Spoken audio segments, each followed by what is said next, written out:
ଏହି ପ୍ରଶ୍ନରେ ଏଠି ଦେଖ ଦୁଇଟି ସମାନ୍ତର ସରଳ ରେଖା ଦେଇଛି।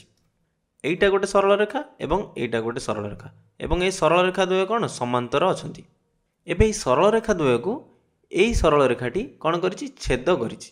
ଯେତେବେଳେ ଦୁଇଟି ସରଳ ରେଖାକୁ ଆଉ ଗୋଟେ ସରଳ ରେଖା ଛେଦ କରେ ସେଠି ଦେଖ 8ଟି କୋଣ ବନିଛି 1 2 3 4 5 6 7 8 ଏଠି ବି ଦେଖ ସେମିତି 8ଟି କୋଣ ଅଛି।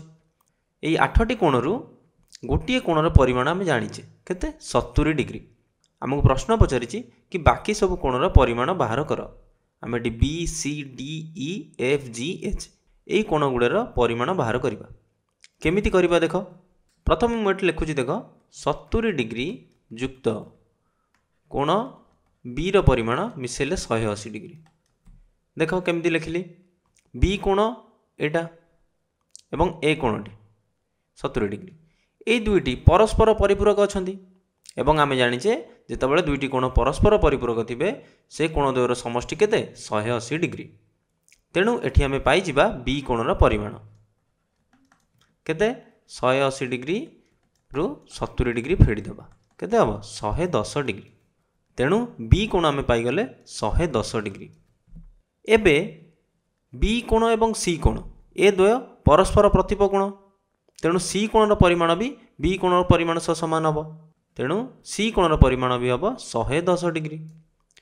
सेमिति डी कोणर परिमाण भी 70 डिग्री हम कारण ए कोणटी एवं ए कोण द्वय भी परस्पर प्रतिप कोण तेणु यहाँ भी 70 डिग्री हम। आम पाइगले 4टी कोण। एबे आम बाहर करवा E F G H A कोण 4टीर परिमाण। आम अनुरूप कोण जानिचे एटी सी कोण एवं जी कोण ए कोण द्वय कोण अनुरूप कोण एवं आम जानिचे अनुरूप कोण द्वयर परिमाण समान थाए।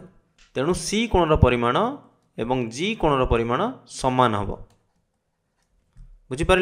तेणु जी कोणर परिमाण केते 110 डिग्री हम कारण ए द्वय अनुरूप कोण।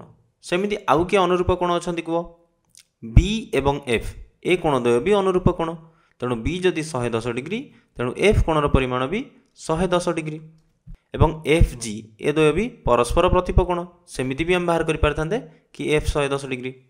तापर देखो डी एवं एच भी अनुरूप कोण तेणु डी कोण जदि 70 डिग्री एच कोण भी 70 डिग्री हम एवं ए कोणटी एवं ई कोण ए कोण द्वय भी अनुरूप कोण तेणु ई कोण भी 70 डिग्री हम कारण ए कोणटी 70 डिग्री अच्छी।